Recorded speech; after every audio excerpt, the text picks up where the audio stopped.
1996-তে যখন ভোট ছিনতাই করে নেওয়া হলো 15ই নভেম্বর, তখন আমরাও সেই দিন এই সঠিকগুলো টিকতে পারি না, বাসায় টিকতে পারি না। সেদিন সাদিকার বাথরুমে গিয়ে সিদ্ধান্ত নিয়েছিল বান্ধবীর কাদের থেকে দলের জন্ম দিবেন।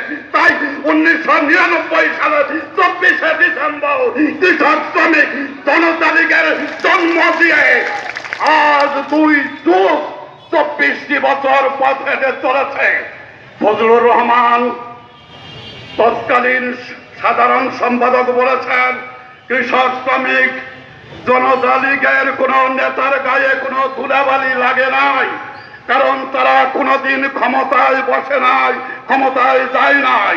যারা ক্ষমতায় গিয়েছে তাদের গায়ে ধুলাবালি পড়েছে, ঘুষ দুর্নীতিতে ভরপুর হয়ে গেছে। কিন্তু বন্ধুরা, শুধু এই